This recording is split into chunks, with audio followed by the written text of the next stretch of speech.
Hello, everyone, and welcome to this new live recording of Beyond Conversations.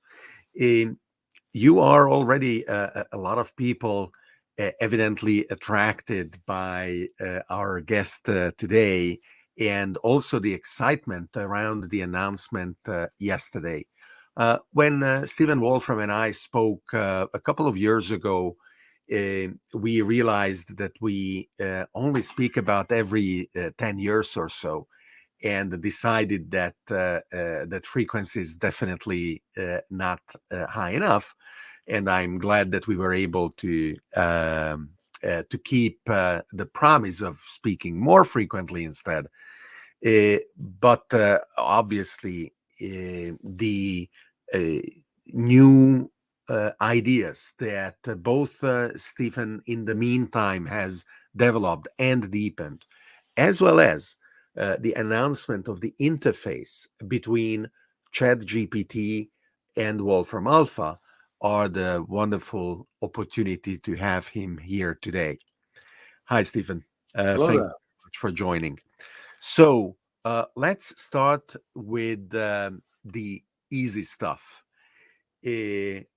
The symbolic approach of Wolfram Alpha is now married to the statistical approach of GPT-4 and ChatGPT in a wonderful API that at least apparently can be kind of designed in natural language itself. And then the system figures out how to interface the various data sources described in the manifest. So what do you expect people to do with the plugin now available? And how was the experience of developing the plugin as one of the first of the companies having announced it? Well, it was a big heroic adventure of software engineering, which I think is a tribute to the fact that, I think we've done pretty good software engineering over the decades. OpenAI has done good software engineering. It's possible in a couple of months to successfully link these things, given that you have a good foundation on both sides. But definitely quite an adventure. And certainly the interaction of, get the AI to do what you want. It feels very much like sort of animal wrangling, poking the alien intelligence type thing. It's very unclear, does it matter to say please in the sort of pre-prompt in the manifest? Does it matter whether it's in capital letters? Nobody knows. It's kind of like try it and see what happens. We're really poking at some kind of alien intelligence here. And even though I made kind of a sort of at least a high level analysis of what is ChatGPT really doing, what is going on in this kind of in this neural net that's understanding, that's dealing with language, being able to generate language, even with the level of, I would say, not yet very scientific understanding that we have of this, I can't tell you anything about which actual words to put into a prompt. And so that's and it's an interesting question. I mean, what's happened with the link between ChatGPT and actually two pieces to the plugin that we've put together. One is a Wolfram Alpha interface, the other is a Wolfram Language interface.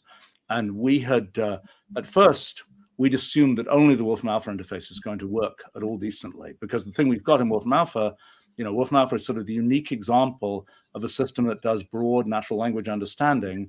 What does it mean to do natural language understanding for Wolfram Alpha? It means something very definite. It's you take natural language in, you convert it to our precise computational language, and then you do a computation. it's not, there's no question, people say, does ChatGPT really understand language? It's hard to define what that means. For Wolfram Alpha, it's very clear what it means to understand natural language. It means we convert it into computational language from which we can do computation.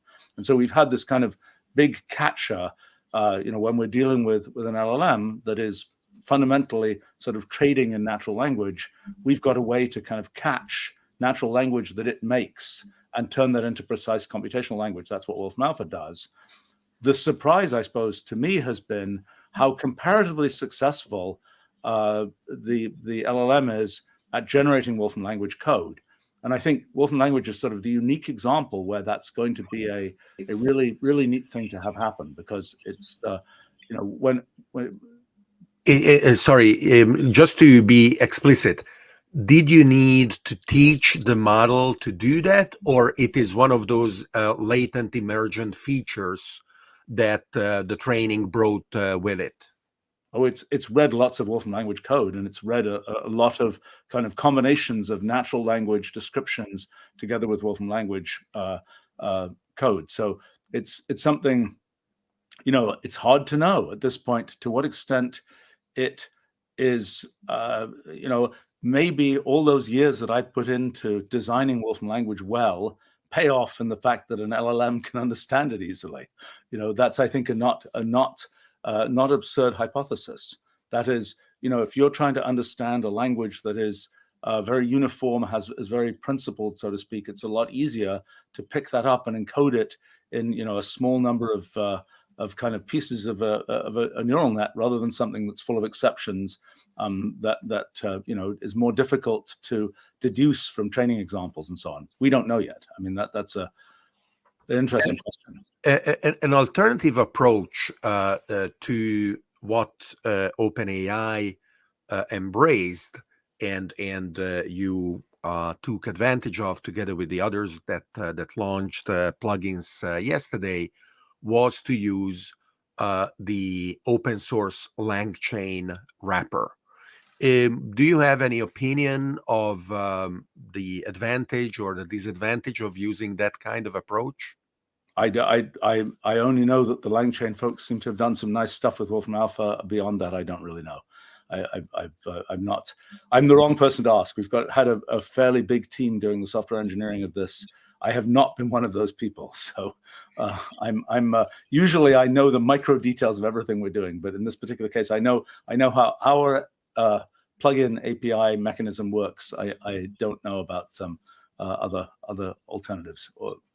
Although I hear that LangChain's done a bunch of nice stuff with Wolfram Alpha, and I'm glad to know that there are other pathways, because we're still at very early stages here, and it's really not clear. I mean, the thing that really, we were going to have two different endpoints, one for Wolfram Alpha, one for Wolfram language, and we combined them at the very last minute. And it's, again, non-trivial to have the LLM know, when should you send this to Wolfram Alpha? When should you send it to Wolfram language? Send it to Wolfram language if you want a definitive sort of one-shot answer and you've correctly formulated the code. And to have it formulate the code, there's things like, you got to tell it, go read the documentation. Did you set this function up correctly? We're probably going to end up with some additional endpoints that are specifically documentation reading endpoints that will try and tell it to go check the code you just wrote to see whether it actually has, whether the things you claim are there are really there. Because it has a habit of, it's kind of funny because, I've been proud of spending years, doing language design, but ChatGPT will extend my language design at a drop of a hat. It'll invent a new function that might have been there. And it's interesting to see what it does. It's very, I really like the following feature. It reminds me a lot. Well, it's very principled in the sense that it has understood, in some sense, the principles of Wolfram language, and it extrapolates from those principles. And the mistakes it makes are ones where I look at them in some cases and I say, yeah, we could have done it that way, but there's this reason we couldn't do it that way that's kind of subtle to see. And so we had to do it the way we did it. But ChatGPT just barreled right ahead and said, I understand the principles you're using, more or less. And this is how you could have generalized that. So it's kind of interesting to see that. It reminds me a bit of years ago, I first, we were working on kind of having Wolfram Language as something that kids could learn as kind of a first way into computation, I thought I'd better do some field experiments with actual kids and teach them this language. And it's kind of interesting to see in the case of many of these kids that they would do the same type of extrapolation of it works like this, there's this principle, therefore this must be the case. The same thing that happens with, with young kids learning languages, natural languages, they'll generalize in ways that are sort of the way that the language would work if it was completely kind of logical, but it doesn't work that way in natural language, usually for historical reasons. In computational language, usually because, yes, the designer did think of that, but there's a block. You can't do that because then something else becomes inconsistent, so to speak. It is one of the famous and wonderful examples of Noam Chomsky to then go to the conclusion that there are some innate drivers and kinds of logical support for languages. And when the natural language goes against the grain, then the kids are consistently making mistakes that they believe are the right ways that language should instead work. You highlighted something that is quite universal, that people do not understand how these large language models actually work. And on the surface, this shouldn't be the case among experts like you, even less so among experts that built the thing. And people who are not experts rely on those who are for answers. So when this kind of very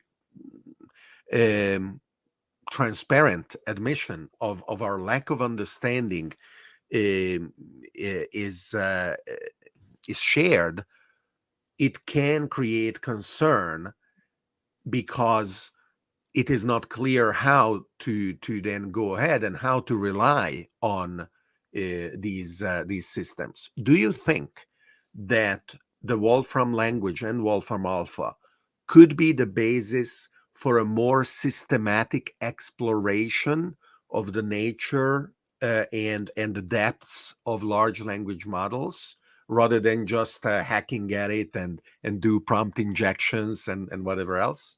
Well, okay, so I think there are multiple things to say here, a lot of interesting things to talk about here. First point is, I think the thing that is really coming into focus for me very recently, just as a result of actually being able to use this technology, is Wolfram language is a great kind of language for collaboration between AIs and humans. It's a precise computational language, but it talks about the real world. It represents, cities and chemicals and things like this. It isn't just talking about sort of things happening inside a computer. So it talks about the things people sort of want to talk about, but it is precise and computational. But it's also something that the AIs can engage with, so to speak. So, for example, in the case of ChatGPT, it can generate a piece of kind of candidate Wolfram language code. Maybe it gets it more or less right. Maybe it thought you were talking about this, and it wrote code that represents this, but actually you were talking about that. So then the question is, can you tell that it, thought you were talking about this, but it didn't get it right? Well, the answer is, we're in sort of this unique position where you generate Wolfram language code. Because it's a symbolic language, every single line, every single fragment of code is runnable. So you can just run it and you see what it does. And you say, well, I've got this 5-line program that ChatGPT generated, this LLM generated. What do those lines do? Okay, you look at these lines. It can even generate automated tests for them. What do these lines do? Oh, I can see line 3. Oh, I wasn't expecting that. It's not really what I wanted. I should change that. Maybe people will change it by giving a natural language sort of command to the LLM, or maybe they'll just edit the code. My guess is that increasingly, as people use it for real, they'll just edit the code, and it will have done a large part of the work in making the initial 5 lines of code, and it's only 5 lines. It's not one of the things we've managed to do is there's not a lot of boilerplate. We've automated out the boilerplate. When you deal with programming languages that are a lower level kind of idea of sort of dealing directly with the sort of what a computer does inside, there's necessarily, if you're dealing with an image, for example, there's necessarily lots of boilerplate associated with kind of connecting that to sort of the low-level representation you're going to use and things like this. And that's something that we've spent decades now sort of automating beyond that level, so you can really talk about things in the way that us humans find useful to talk about them. But I think you raised another very interesting point, which is this question of, can we expect to understand what's going on inside an LLM, inside a computational system in general? I think there are 2 points really to make there. One is sort of welcome to the time of computational irreducibility. I mean, we've had this period of science and engineering where we've gotten to an expectation that science and the things we build in engineering from it can just predict what's going to happen in systems. And that's been, before the 1600s, if you ask people, can you predict this or that thing about how something in nature works, they probably would have said, no, can't do that. And then along came the kind of mathematical methodology of setting up the exact sciences. And we got to this point where, yes, there were big successes in just sort of predicting how things would play out over time. And that's been something which is now very much burnt into our culture about thinking about science and so on, that science is about predicting things, and science, if we do the science well enough, you'll be able to predict anything. Well, it turns out this isn't true.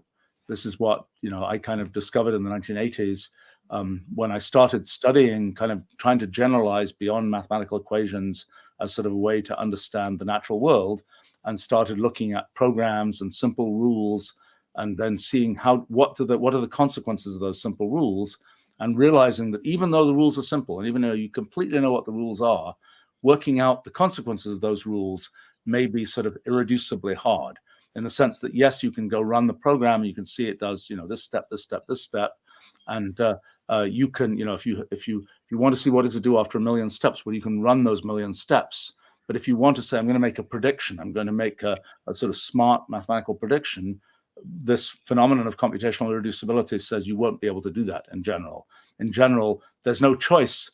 The computation is working sort of as efficiently as it can. There's no way to jump ahead and just say, and the answer is 42 or whatever, in a way that sort of shortcuts the computation. And that's, if computation is going to be sort of achieve what it can achieve, it necessarily is going to show computational irreducibility. Because if it wasn't showing computational irreducibility, why are you going to the trouble of doing that whole computation? You could just use the thing that is the smarter way to get the answer. So in a sense, it's a great way that we are starting to be able to use computers, that we are doing things where there is computational irreducibility, where we can't readily say, this is what's happening, this is how we can predict what's going to happen. Now, the fact is that neural nets are a pretty simplified version of computation in many ways. They don't really bite into computational irreducibility as much as they might. But that this is the sort of core conceptual phenomenon that I think people aren't yet used to. They're going to get used to it because it's going to be a pretty important thing in a lot of features of our world. That just one has become used to this. Science can predict everything. It can predict, every aspect of the pandemic. It can predict this. It can predict that. It just turns out not to be true. It just turns out that from within science itself, I mean, it's not something that's being imposed from outside science. This is something, as you work through sort of how computational systems work, it's not kind of a thing that somebody's telling you from the outside. It's from within the scientific system. It's telling you there are limitations on what you can say, and that's what's happening here. So that's one point to make, is that there's potentially computational irreducibility, which kind of makes it impossible to say there's a quick answer. Now, having said that, wherever there's computational irreducibility, there's always also pockets of computational reusability. In fact, in my big efforts in fundamental physics in the last few years, the thing we realize is there is computational irreducibility at the lowest levels in our physical universe, but we kind of live in these kind of pockets of computational reducibility that allow us to kind of have some predictability about what happens in the world. Well, similarly, even in sort of when we're looking at things like neural nets and we're asking what's ChatGPT doing and so on, it is it's dealing with all sorts of regularities that make it not a fully computationally irreducible system. And I think the thing that is most striking to me about ChatGPT is it really is showing us, I think, an important piece of science that, frankly, we could have discovered sometime in the last 2,000 years, but didn't, which is that, the question is, how is language really put together? And we know that there are certain regularities in language. You know that there's a syntactic grammar of language, that, there are nouns and verbs, and they go in particular places in sentences. That part we know. That became really sort of well codified in the 1950s, but it's parsing sentences in terms of parts of speech and so on. We understand that is a thing. Then the question is, well, what else? What is the rest of how you know whether a sentence is a meaningful sentence? And the answer is that there's not a lot that people have to say about that at a general level. I mean, there's one great example, which is what Aristotle did back, in whatever, 4th century BC or something, where, he said, let me take all these examples of rhetoric. This is my imagination for what Aristotle did. I don't think we know what he actually did in his sort of process of discovery. But I sort of view Aristotle as like the first, in what he did there, sort of a first machine learning example of machine learning done by a human, so to speak. That is, go through all these examples of rhetoric and pull out of them these patterns of argument that he thought of as syllogistic logic. The all men are mortal, Socrates is a man, therefore Socrates is mortal. This is a pattern that is a linguistic pattern that he then abstracted to talk about as a more formal thing in logic. And that was kind of the beginning of logic, syllogistic logic. Well, people say, isn't it amazing that ChatGPT can do reasoning? Well, ChatGPT discovered syllogistic logic in the same way I think that Aristotle discovered syllogistic logic. That is, it is a regularity, a pattern of language that people use. And out on the web, there's probably lots of nonsense, but there's also probably a lot more sense than nonsense. And a lot of the sense has this kind of same rhetorical, logical structure that Aristotle found in syllogistic logic. And I think the surprise, I've been long interested in kind of how you take kind of even sort of everyday discussion, everyday language, and how you make it kind of computational, how you make sort of I've often referred to it as a symbolic discourse language, kind of the essence of what one is saying, not in terms of the actual words of a human language, but at some more formal level. And so, I had actually thought until very recently that people had really made significant progress in this in the 1600s. And I thought, insofar as we work on it today, we are following up on something from a few hundred years ago. But then I realized recently that actually they were just parroting what Aristotle had already said. So it's really, we've got a 2,000-year gap here. And, I think what ChatGPT is really, really showing us by its success in putting together meaningful text is that there are more regularities to, there's a sort of formal level of describing meaning, a kind of semantic grammar that we've never really found, and that undoubtedly exists, and one can start to see how it might be put together. But it's kind of waving this big flag saying that exists. And what's interesting about that is, yes, there are aspects of what ChatGPT is doing which are kind of computationally irreducible, hard to understand. But there's also a whole bunch of stuff that I think is science-sizable, so to speak, that is, for which we can get a narrative explanation. And it'll be very useful to do that. And quite possibly, once we've done that, we may say, it's very nice the neural net can do all this stuff, but actually we can save the neural net a huge amount of trouble because we can represent the thing at a sort of higher level.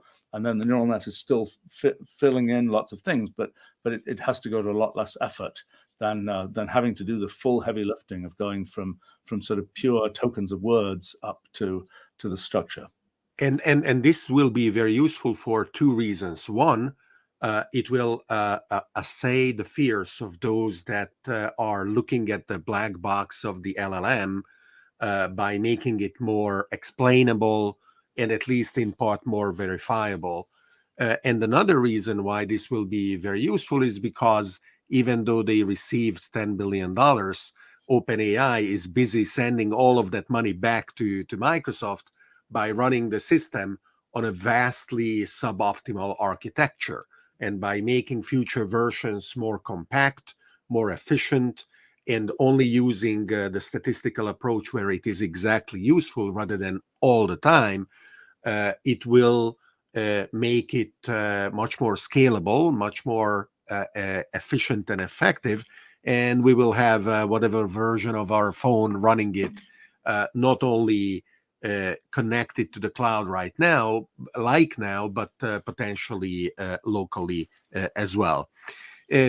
So this is one of the first editions of the Mathematica book. This is the first edition of the new kind of science book, and this is the physics project book. You mentioned that you are having fun in using ChatGPT. Potentially, it is not at the level where it gives you novel ideas. Do you expect it will be at any point creative where you will go, I didn't think of that? Yeah, I mean, it's already had, for example, coming up with names for functions. It's actually pretty good at that.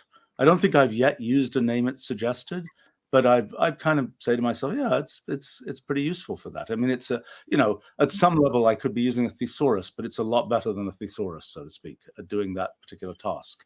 It's also, I mean, realistically, when as a practical matter, as a business person, other things, it used to be the case that there were these things in the world where you kind of had to write an essay. You're filing some document for something. You're doing some you're writing some sort of basic letter explaining what's going on, whatever else.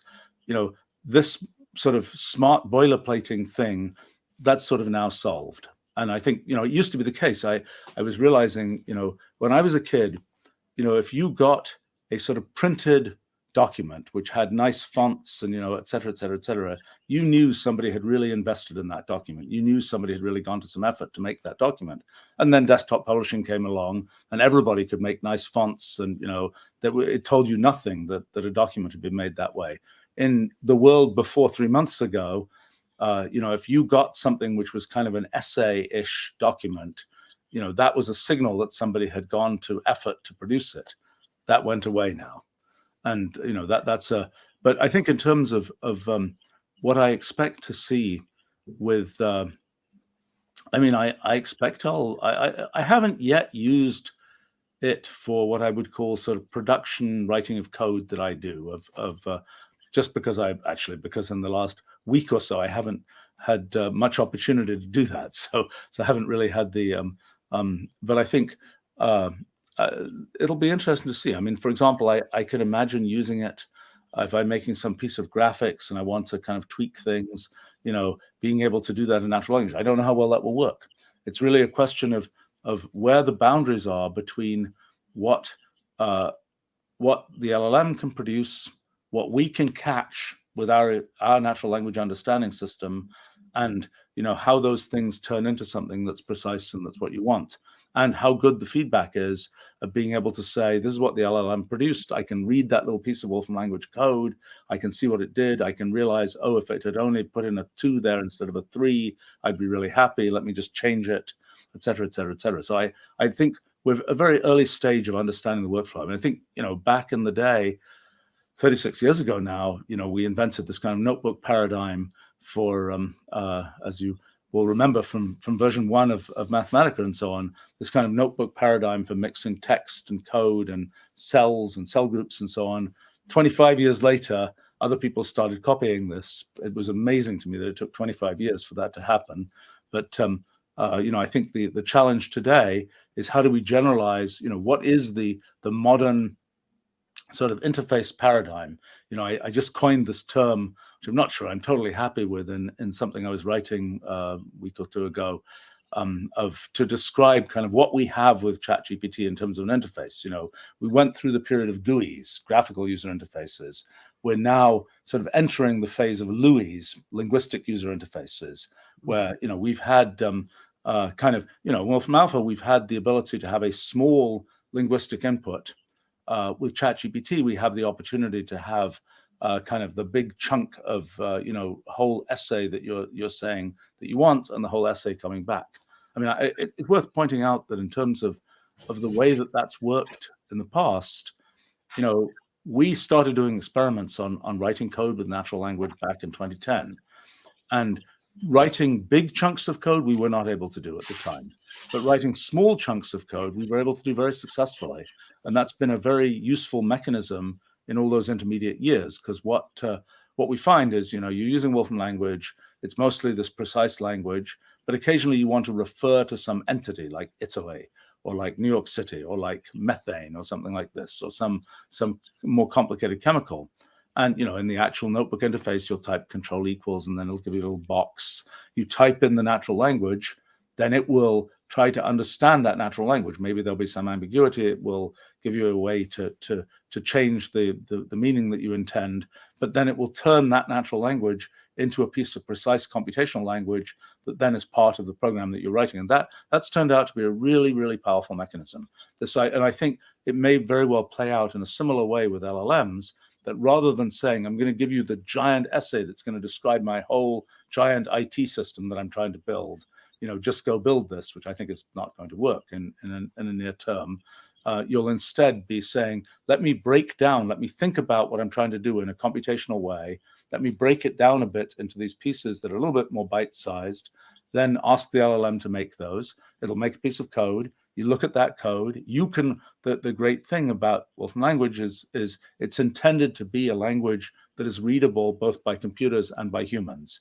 Kind of like mathematical notation was sort of a notation that's intended for humans to read, to kind of talk about mathematics. Same thing, Wolfram language, talking about computational kinds of things. So you kind of read the code, you can check, yes, it really is doing what I want. There, you press go, and then that's part of your IT system or whatever, and you go on and you deal with the next part.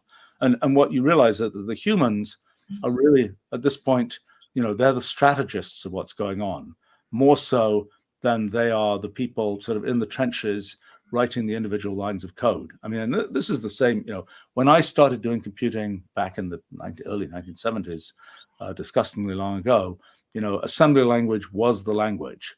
And even up through the beginning of the 1980s, even after I'd built huge systems in C and things like that, C was a newfangled language at the time, people were saying, no, you can't be serious. You can't write serious system software in C. You have to write it in assembly language. And of course, that went away because we got compilers that automated the process of going from things like C to assembly language, and we're able to do that better than humans were. And I think we're going to see the same kind of thing again with sort of the slightly higher level languages that have been created in the intermediate years, that, really what's important is, what's the succinct way to tell the computer what you want to do? It'll be a mixture of natural language. And I think, this computational language that I just spent the last 40 years basically developing turns out to be pretty useful for that. I didn't particularly see this use case coming, at least not on the timescale that it's actually happened. But I think it's kind of an exciting thing. And there are people who have been talking about 10x developers for a long time, people who are developers who are very proficient and very productive. And right now, there is talk about the 1000x developers who are aided and accelerated by AI further. To plug my own book, Something New About AIs, and I realize I still have to send it to you, which I will. Actually, I call these conversational user interfaces. And those reflect not only the natural language component, but the part where you were talking about the smaller chunks. The conversation doesn't last. It's not a monologue of the human, but it is more a back and forth between the human and the AI, which would invite a potential future integration of the notebook interface so that GPT can live alongside that and look over your shoulder, and you can ask it things and it can answer back, a little bit like Copilot X, which has just been announced a few days ago in GitHub. Yeah, well, I'm not ready to do it, but I could show you an interesting demo that we've built. All right, all right. Right. No, it's a good approach. I think the thing is worth saying is when I look at people who are fluent Wolfram language programmers, and the things that they can do. And I know from many stories of people saying, I'm at this company and I use Wolfram language and everybody else is using Java and Python and whatever, and C++ and so on. And they say, what I do seems like magic. It seems like some kind of artifact from the future magic, because I was able to do in 2 hours what took these people, 3 weeks to do or something, or 3 months to do. And, I kind of, it's been a funny thing that, we've, the kind of this concept of having a computational language, having this kind of very automated way of talking about the world and so on, is a thing which, again, I've been pursuing for better or worse for about 40 years now.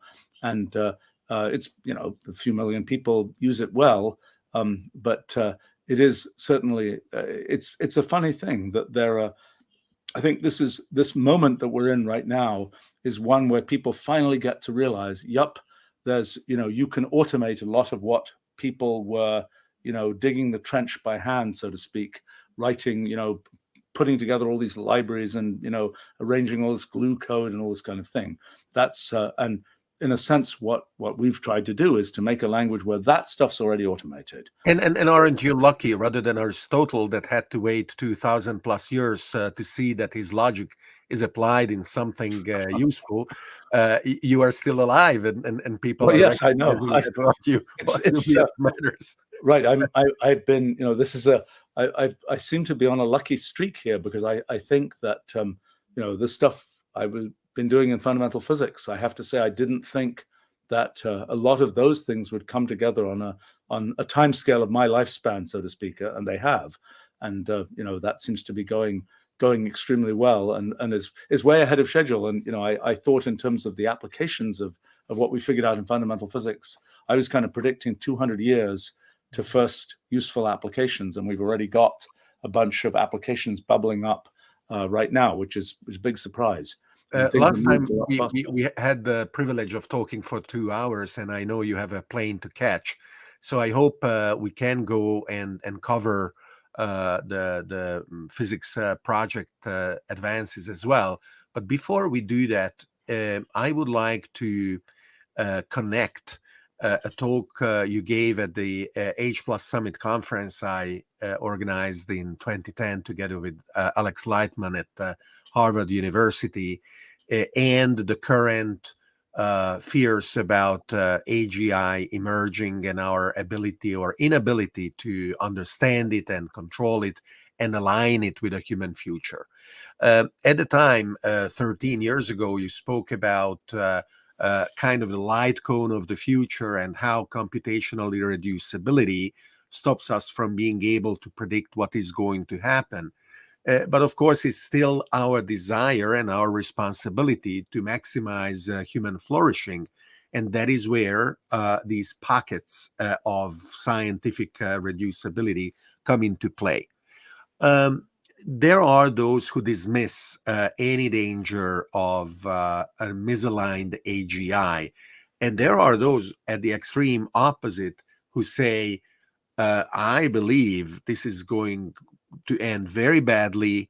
The only solution we have is to stop going at the current speed or acceleration or jolting change that we are experiencing. If we could make it illegal to own GPUs, that would be the solution. That is not viable. Where do you fall in this spectrum of potentially irresponsible neglect of the risks and dramatic overreaction, and how do you feel that some of your approaches could be a useful tool for exploring the distribution of risk? Right. Well, I think, things to understand. First of all, there will be, and there already is to some extent, a civilization of the AIs. There already are plenty of AIs operating in our world that are doing all kinds of things, including things pretty important to us. And there will be even more, AIs doing things that are important to us in our world. And there'll be this whole sort of infrastructure of AI activities, which we don't particularly understand. We can go and poke into pieces of them. We can kind of get a little bit of narrative about how this or that part works. But even if we could try to understand, by the time we understand them completely, then there's no point in them being there, because the whole thing that they're doing is to use computation to extend what's otherwise possible. And if we go and second guess every step, then there's no, we're not letting computation do what it can do. So, then the question is, how do we feel when there's this sort of ecosystem or this infrastructure of the AIs, civilization of the AIs running in parallel with us? Well, in a sense, we have already had this experience for forever, which is our coexistence with nature.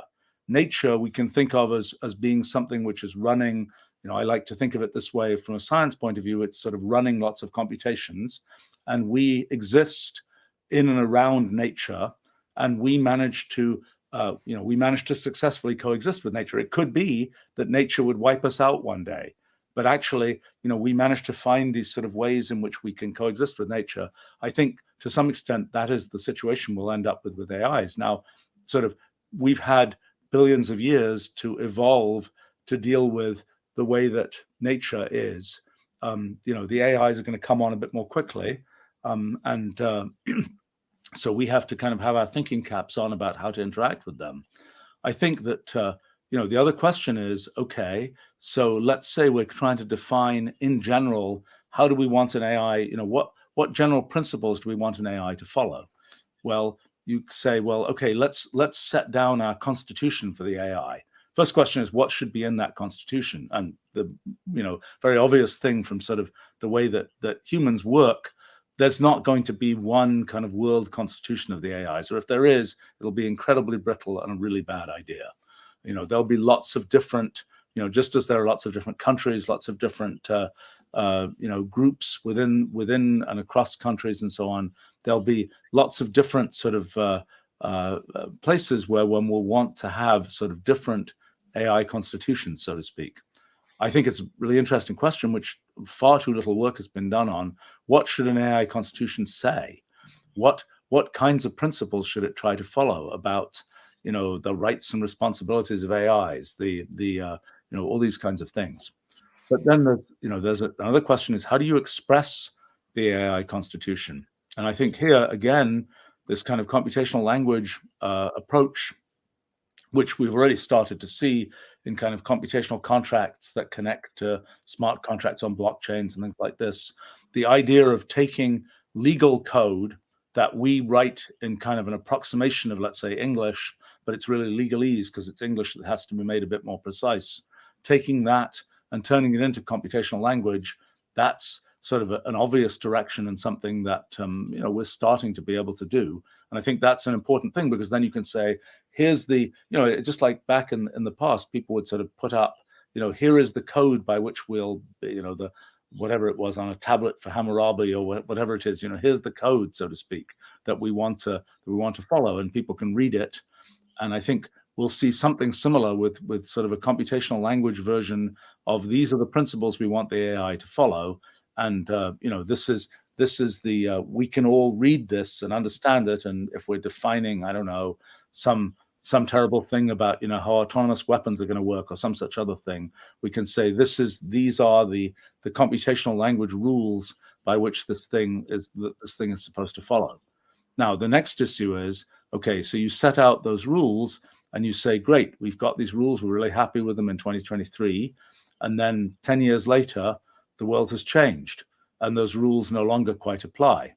And this is what we see in human law, that there's a sort of continual, well, people sometimes say, let's go back to what was written a few thousand years ago and say that's the way it is and nothing can change, so to speak.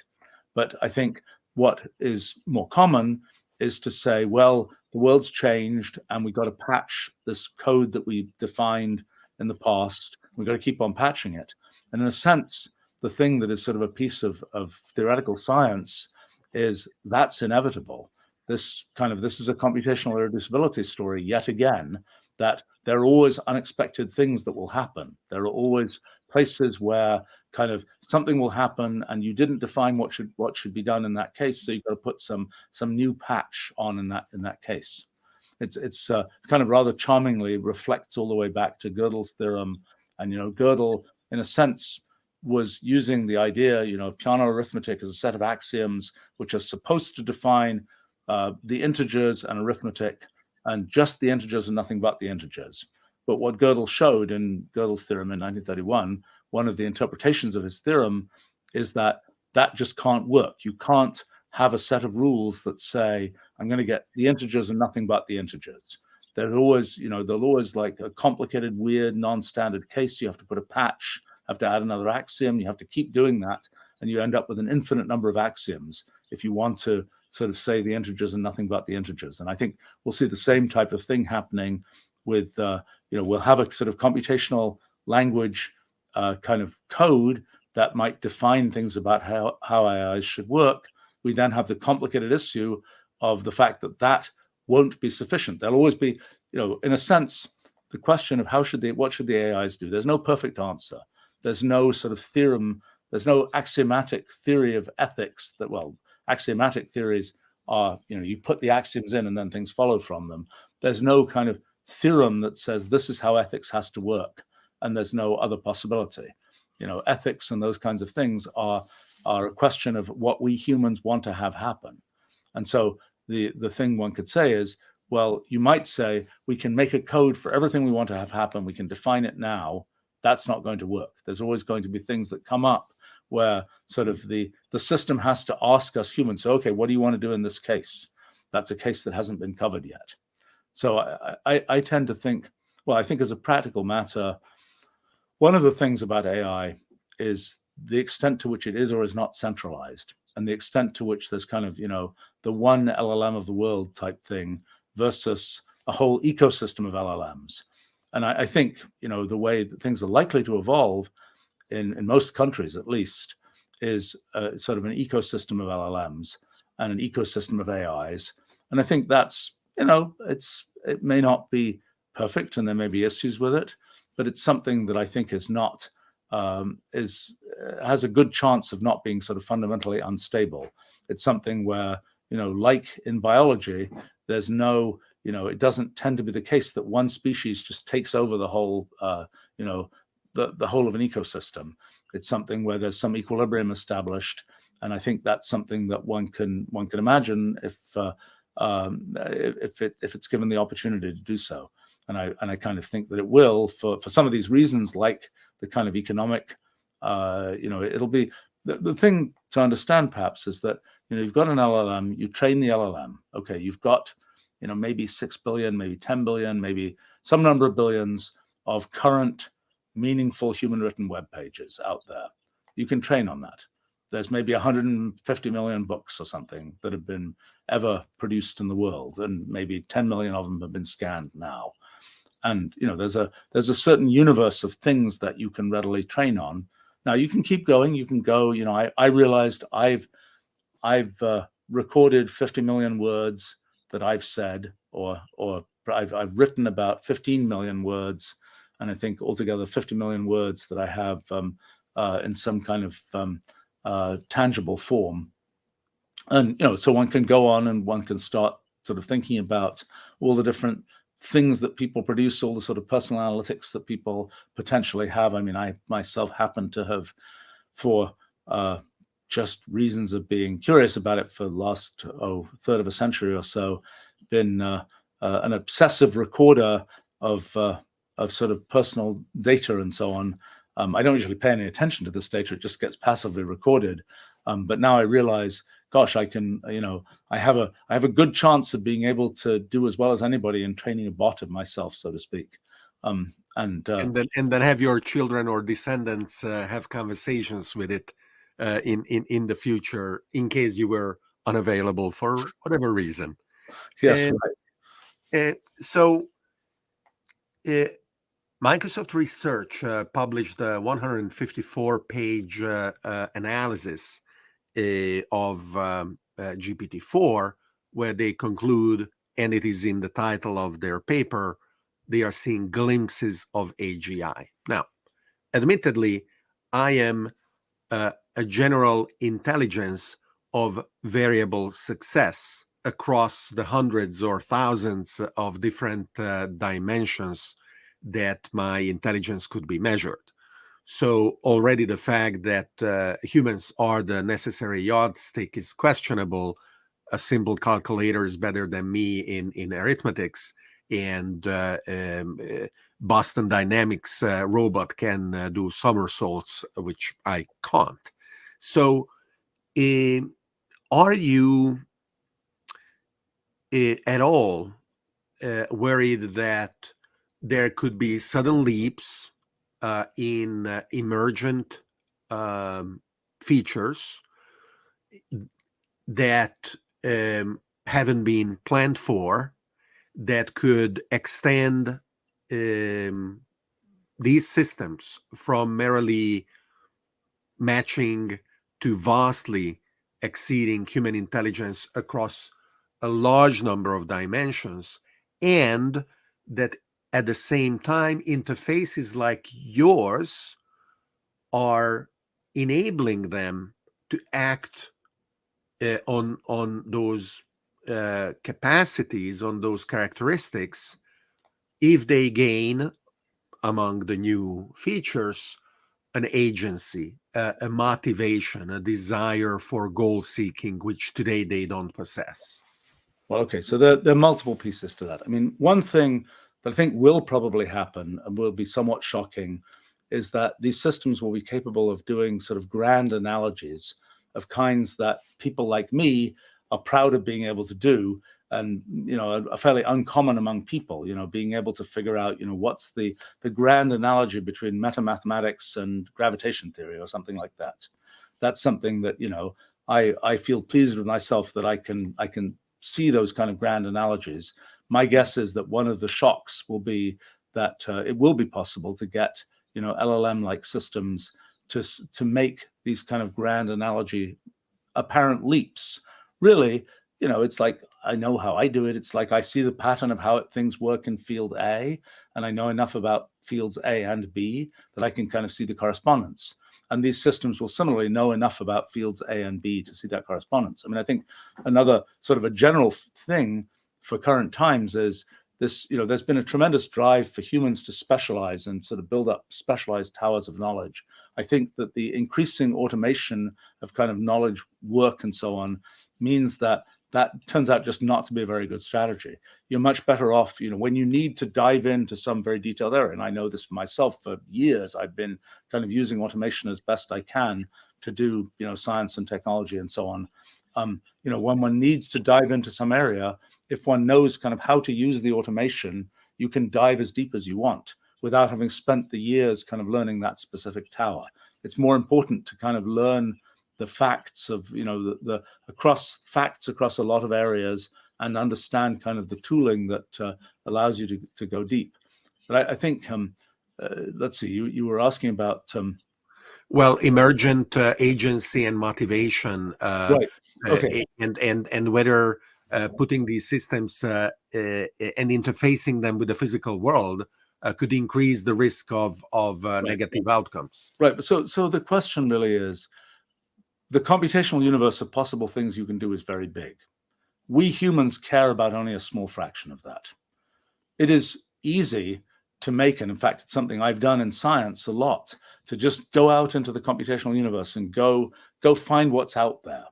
Okay, what you find that's out there is mostly stuff where you look at it and humans say, why do we care? This is just some random computational system that's doing some elaborate, complicated thing. It doesn't relate to anything that we humans are interested in. And so that's really the challenge is what, just like in nature, lots of things happen where we say, oh, it's very interesting that the clouds have some pattern or whatever, but we don't have any particular reason to care about that. We don't have a big, long sort of narrative description of why the cloud is fluffy this way versus that way. It's just something where it's like, okay, that's something that's happening in nature. We don't care about it. So I think the real issue is you can have the AIs, you can do it today. You can have them go and discover lots of things in the computational universe that we've never discovered. It's actually easy to do that. Something I've done for years, actually. The question is to connect those things that are out in the computational universe with things that we humans care about. Because yes, the AIs can be doing sort of computational somersaults all over the place, and we say, well, that's kind of amusing to watch, but we don't really care. I mean, this is really the question of whether you can, and you talk about kind of motivation structures and so on. I kind of think that one of the challenges is there's a sort of a question of what do we humans choose to do, and that's kind of what we often see happen. I was just doing a bit of an analysis of what's happened in the history of jobs that humans do over the last 150 years or so, and you see a repeating pattern. There are some kind of job is made possible by technology, then a bunch of people start doing it, then that job becomes automated, and you can kind of zero out the cost of that particular activity, and then that opens up a whole bunch of other kinds of possibilities, and each one of those, essentially, one has to pick of all the different ways those could go, which way should they actually go? And that's a thing that has involved us humans picking. Now, an AI could pick, and we would say, well, it's nice that you're generating this wonderful computational system. It's very amusing. It's like you're puffing out some different shaped cloud, and we don't care. And so that's, I think, the issue is, in a sense, it's what is the relationship between what the AIs can do and what we kind of engage with in our civilization. Same thing when we think about language. It could very well be that this, I'm sure an image recognition system has found ways to recognize cats versus dogs that notice the, pointy, round, whiskeredness versus the whatever. We don't have a word for that concept, but it may have found that that's the key idea in telling cats from dogs. But it's something that doesn't really relate. You talk about, can we understand how these systems work? What's happened is we have developed a language, human language, that talks about things we care about and that things that we're familiar with. And by the way, there's this sort of loop. Once we have a word for something, then it becomes, like a podcast, for example. Once you have a word for that, then people much more talk about doing it, so to speak, and much more imagine doing it than before you had a word that you could kind of use as a cognitive hook, so to speak. And I think then, but there are 50,000 words roughly in typical human languages, and those are the set of, that's the number of concepts that we have kind of made things that we think we care about, so to speak. And there's many more that one can imagine, and that sort of are internal to the AIs, and we haven't sort of made contact. It's kind of like this alien civilization that's building up, and we haven't yet kind of made, the things that it cares about are not necessarily the things that we care about. I mean, the same thing has happened through human history. I mean, a lot of the things we do today would be extremely hard to explain to somebody from 1,000 years ago, because kind of the cultural structure has changed. In the beginning was the Word. I am not at all a Bible expert, but when you said that GPT-4 is actually, or ChatGPT is good at naming functions, well, there may be some ancient wisdom lurking in that observation, and the speed with which we are able to recognize novel patterns and label them so that we can communicate about their use and usefulness could increase our adaptability as we try to redesign human society to be compatible with the AI future that is becoming. Yeah, go ahead. Let's dedicate the last minutes of our conversation today to some highlights you want to give about the physics project. What is going on in the ruliad? Did you find the best of all universes?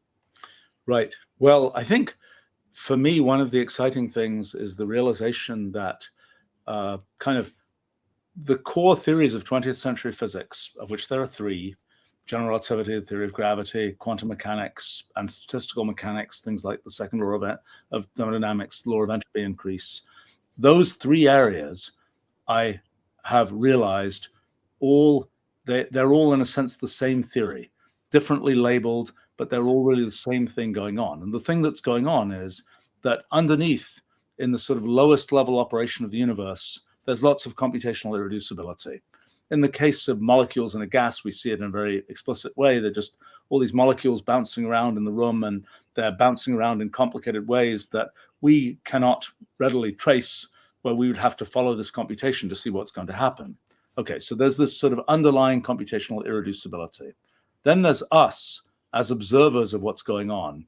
And it turns out that there are the fact that we perceive the things that are going on to follow things like Einstein's equations for general relativity or quantum mechanics or whatever else, that turns out to be, it seems, a consequence of two kind of very coarse aspects of us as humans. One is that we are computationally bounded. Even though there's all this irreducible computation going on underneath, we only get to see some sort of aggregate of that is sort of a limited amount of computation. In the case of molecules in a gas or something, we just see the average, pressure, velocity, whatever of the gas, not all the details of all those individual molecules. So first thing is we're computationally bounded. The second important aspect of us, which seems to relate a lot to consciousness actually, is that we believe that we are persistent in time and that we have this sort of single thread of existence and experience. And it's not obvious that we should be persistent in time, because at every moment in time, we're kind of made of different atoms of space. Just like, you have a vortex moving through some water. At every moment, it's made of different molecules, but yet you say there's a vortex and it's a persistent thing and it's moving through the fluid. So the thing that, one big excitement for me has been the realization that these three big theories of 20th century physics, first of all, they're derivable, which is not obvious. People thought the second law of thermodynamics might be derivable, but they didn't really know quite how to do it, and very, very muddled about that. But these other theories, general relativity and quantum mechanics, people just thought that they were kind of wheel-in features of the universe, that the universe happened to be that way. What has, I think, become clear is that in the ruliad, which is this kind of entangled limit of all possible computations, that we are kind of observers in, we're embedded within the ruliad, and we are sampling some aspects of what's happening in the ruliad.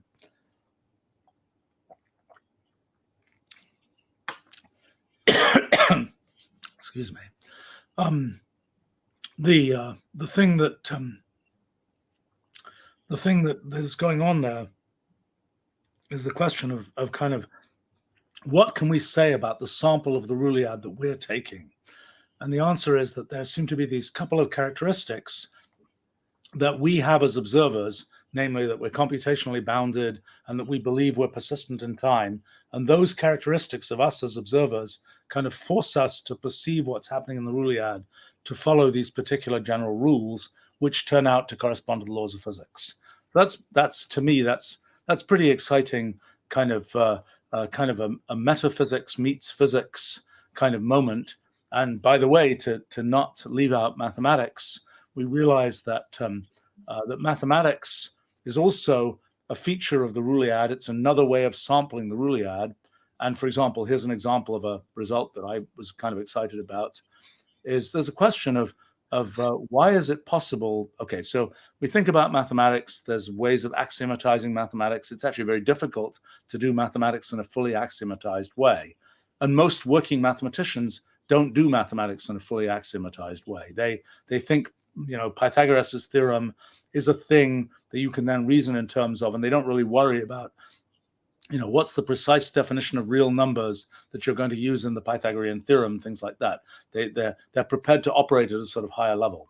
And what we realized is that the fact that higher level mathematics is possible, the fact that you don't run into kind of that us humans can kind of practice high level mathematics happens for essentially the same reason that us humans can believe in continuum space. Even though underneath in physical space, we think there are sort of atoms of space and that there's all a complicated, very complicated, computationally irreducible discrete structure. So similarly in mathematics, there are axioms and even subaxiomatic layers in mathematics that are very complicated, full of computational irreducibility and so on, and full of undecidability and Gödel's theorem poking its head up and things like this.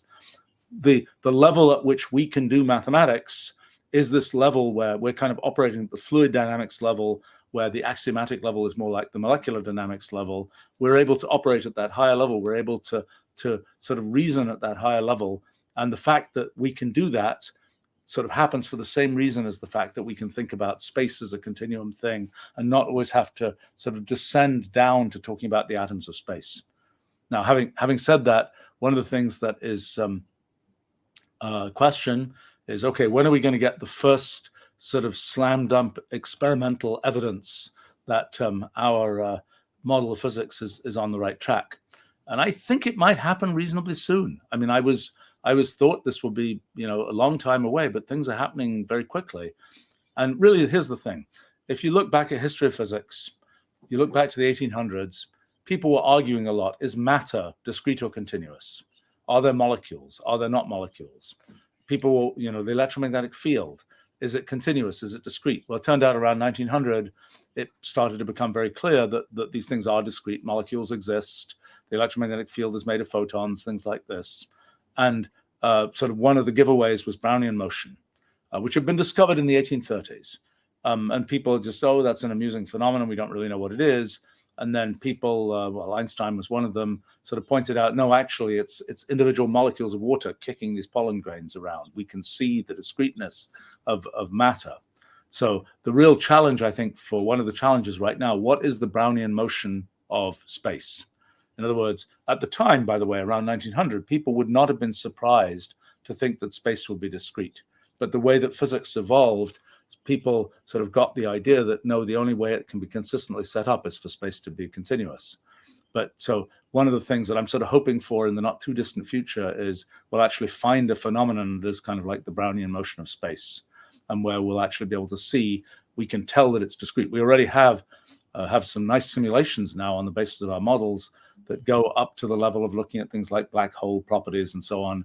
And so, we can probably say that in a critical black hole that's spinning rapidly, it's the, there'll be certain patterns of noise and the gravitational radiation that's produced that would be a sign of kind of the analog of Brownian motion for the structure of space. But that's a hard experiment to do. And really the issue is, and people didn't know this throughout the 1800s, how will we tell that molecules are real? We don't even know how big they are. And we are in the same situation. We don't really know how big the elementary length in space is. And so we have to sort of pick away and hope that we can find a phenomenon that will reveal that.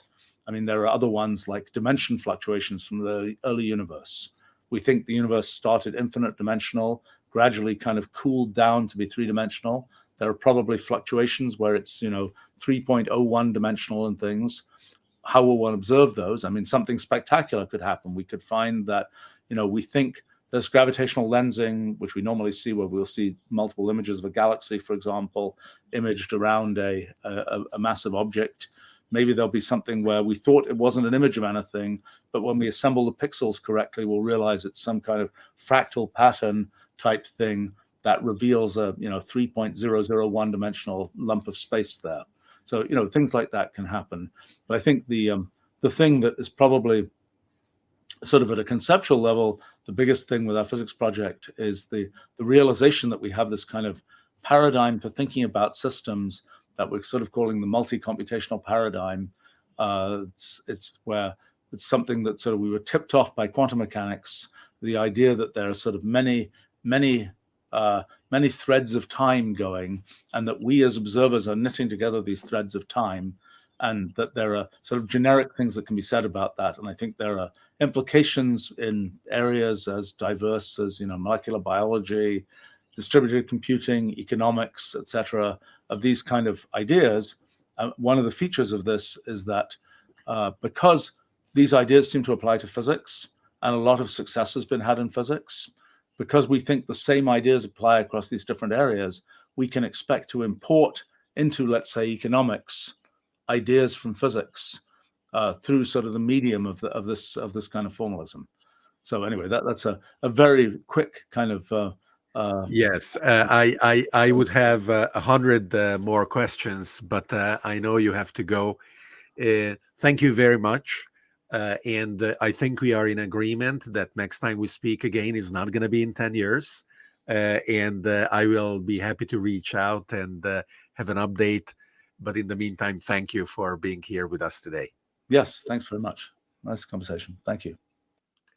So thanks to Stephen Wolfram for talking to us about the novel interface between ChatGPT and the Wolfram Alpha symbolic computation system, as well as all the other topics that we touched upon today. And I am looking forward to welcome all of you in the next installment of our video series, Beyond the Conversations.